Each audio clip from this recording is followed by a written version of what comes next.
Assalamualaikum warahmatullahi wabarakatuh. Selamat datang di e-learning Stakehawk Robotika Indonesia. Kali ini bersama saya Mustafa Hirdiatmadja dari bagian Electrical Engineer, sedikit menyampaikan materi, yaitu materi tentang power supply kayak gitu.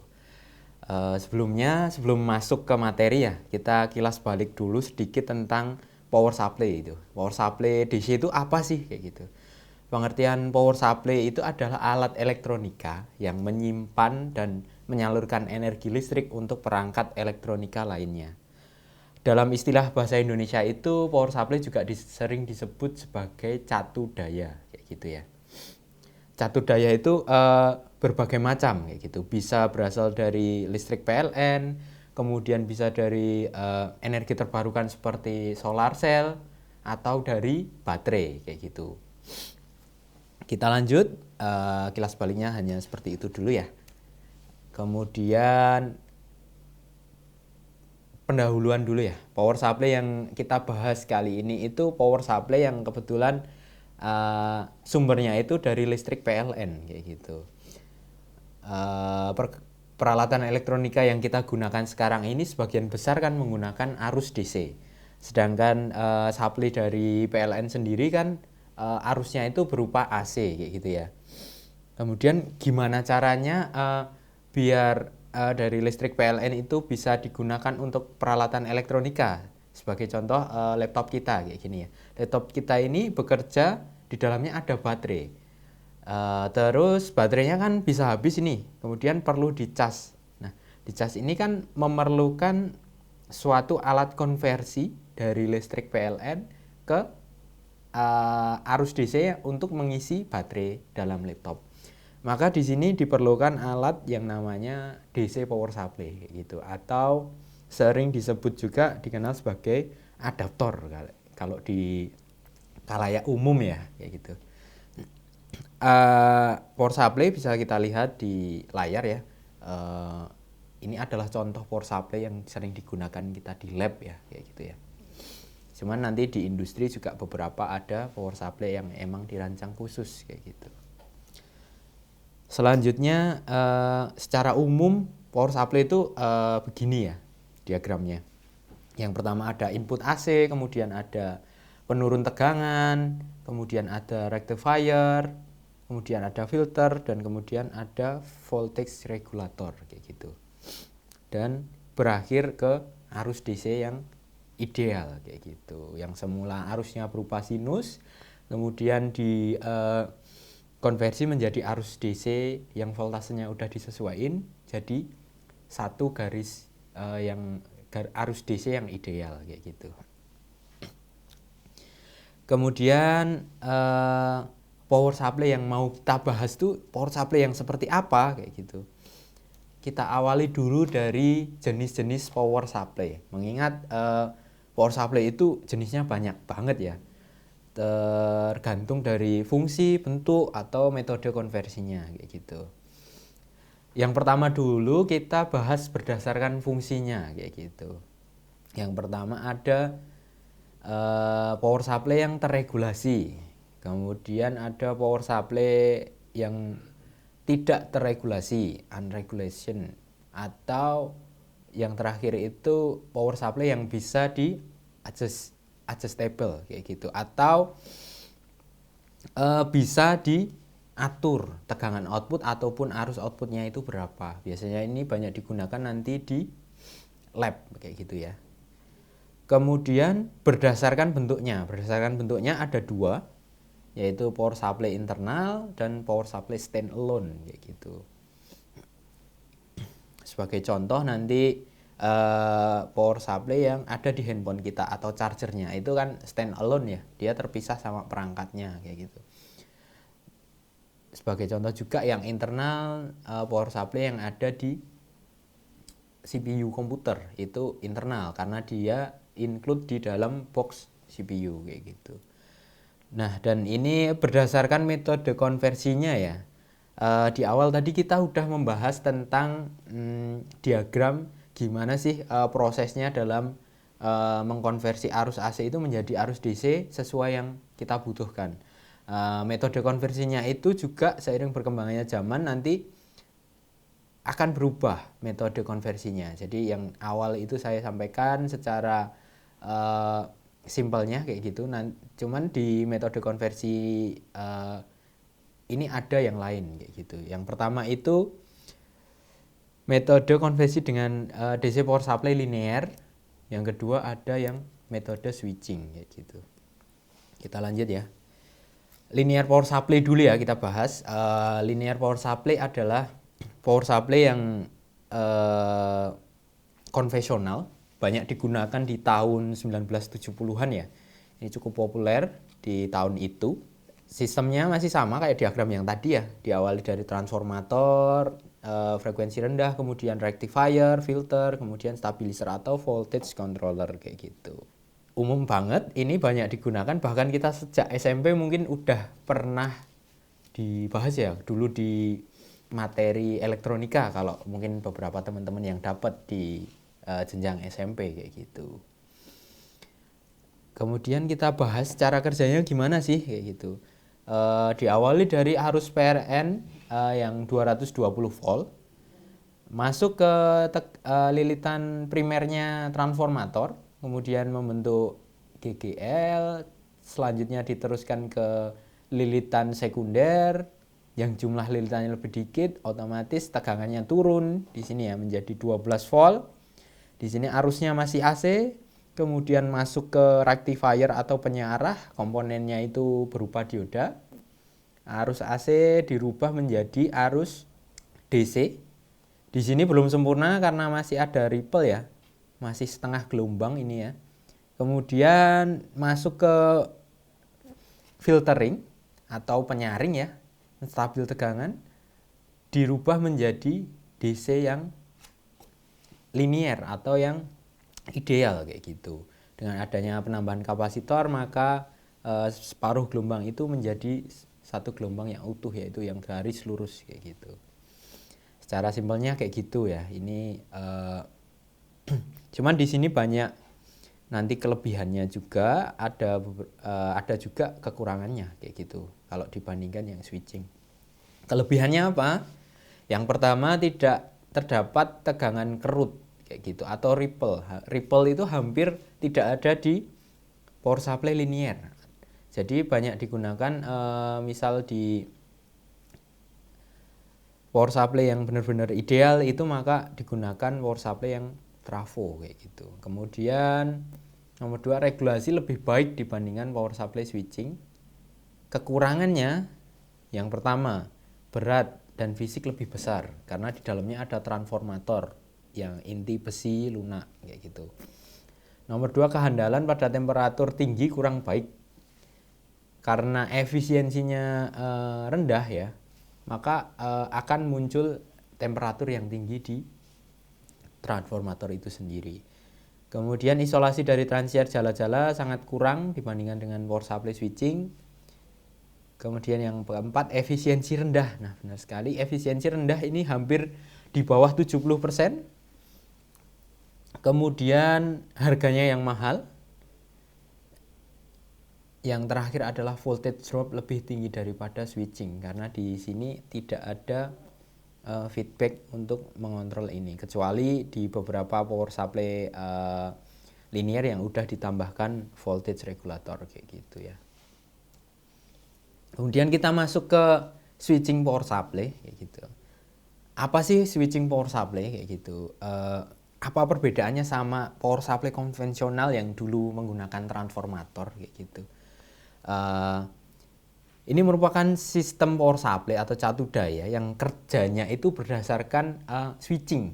Switching itu saklar ya. Jadi saklar frekuensi tinggi yang digunakan untuk mengubah tegangan AC menjadi DC yang kita inginkan kayak gitu. Atau juga nama lain power supply switching ini adalah SMPS kayak gitu atau switch mode power supply kayak gitu ya. Komponen utamanya ada apa aja? Yang pertama itu dari arus PLN, kemudian masuk ke filter, kemudian ada rectifier, kemudian ada VFC, kemudian ada switching, kemudian ada transformator juga. Transformatornya di sini sudah dimodifikasi sedemikian rupa sehingga bentuknya menjadi kecil. Dilanjutkan ke rectifier dan terakhir filter, dan penambahan ini ada untuk triggernya itu pakai PWM sama auxiliary induksi nanti ya untuk mengontrol switching juga kayak gitu. Lantas apa sih perbedaannya kayak gitu? Kita bahas lagi lebih detail ya. Sebagai contoh adalah charger HP kita kayak gitu ya. Charger HP kita itu bekerja berdasarkan switching kayak gitu ya. Jadi dari AC kemudian dikonversi menjadi DC high voltage, kemudian jadi AC lagi, baru menjadi DC seutuhnya kayak gitu. Itu cara kerja SMPS. Nah, kita bedah dalamnya ya kayak gini ya.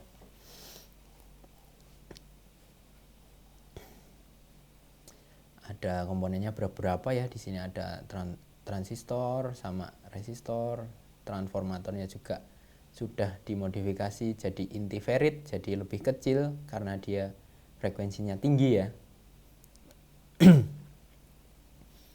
Jadi intinya itu sedemikian rupa, diawali dari listrik PLN, kemudian ada resistor di sini sebagai pengaman, kemudian selanjutnya ada rectifier tegangan tinggi ya ini, atau penyearah tegangan tinggi, kemudian ada kapasitor filter tegangan tinggi, dan di sini jadi kesatuan untuk mengubah arus AC menjadi DC tapi high voltage. Kemudian ada di bagian sini ada bagian switching. Di bagian switching juga sekaligus sebagai osilatornya ini ya, ada transistor osilator.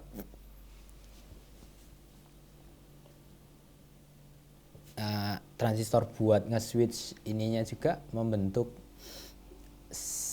pulsanya yang diteruskan ke transformator nantinya. Dan ada juga dioda fast recovery sama filter di sini ya. Nah, ini kebetulan yang kita bahas adalah SMPS yang model self oscillation kayak gitu. Jadi tidak menggunakan PWM tadi seperti di diagram yang sebelum ini tadi. Kemudian ada diodanya, setelah trafo juga mirip sama diagram yang sebelumnya yang transformator linier ya. Cuman di sini bedanya hanya high voltage sama penambahan ada feedback di sini untuk kontrol overcharge-nya, over voltage-nya kayak gitu ya. Diawali dari arus AC masuk ke dioda, kemudian diubah menjadi arus DC high voltage.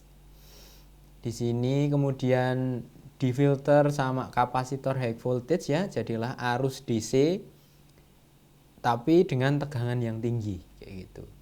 Dari arus DC yang tegangan tinggi ini masuk ke proses switching, dirubah lagi menjadi AC gitu. Switching ini bekerjanya berdasarkan osilasi dari induktor yang ada di sini juga. Jadi ini dari trafo dari transistor ini menghasilkan listrik, kemudian menjadikan ini induksi, menginduksi lilitan auxiliary, kemudian nanti berputar ke sini feedback, jadi ini mati, nanti hidup lagi, dan ini berputar frekuensinya sangat tinggi ya, dari 1 kHz sampai 50 kHz. Jadi di sini fungsinya adalah merubah frekuensi yang semulanya DC AC 50 Hz dari milik PLN, kemudian dirubah menjadi AC lagi di sini, tapi dengan catatan frekuensinya lebih tinggi kayak gitu, yaitu sebesar 20 kHz kebetulan di sini. Kemudian dari ini mengakibatkan ukuran transformatornya itu menjadi kecil karena frekuensi yang tinggi. Seperti yang kita tahu, hukum trafo itu kalau frekuensinya tinggi maka ukurannya juga akan semakin kecil kayak gitu ya. Jadi kenapa kok SMPS itu bisa kecil tapi dengan kapasitas yang besar juga, karena di dalamnya itu trafonya udah dimodifikasi kayak gitu. Kemudian dilanjutkan ke proses lilitan sekunder, disearahkan sama dioda ini. Kemudian untuk filternya di sini digunakan kapasitor juga. Kemudian ada LED indikator buat indikatornya. Selanjutnya di sini juga ada feedback menuju optocoupler ya di sini, yang berguna untuk over voltage, perlindungan ketika over voltage. Jadi di sini nanti ketika over voltage di sini aktif, kemudian mengaktifkan ini juga dari lilitan auxiliary-nya, kemudian nanti memerintahkan transistor switch-nya untuk berhenti. Jadi nanti otomatis tegangan di sini juga turun kayak gitu. Dan ini bekerja berputar terus selama power supply bekerja kayak gitu. Mungkin yang bisa saya sampaikan dari SMPS dari charger HP ya. Kelebihan power supply switching ya kayak gitu. Yang pertama adalah ringan, kemudian efisiensinya tinggi yaitu 70% sampai 90%.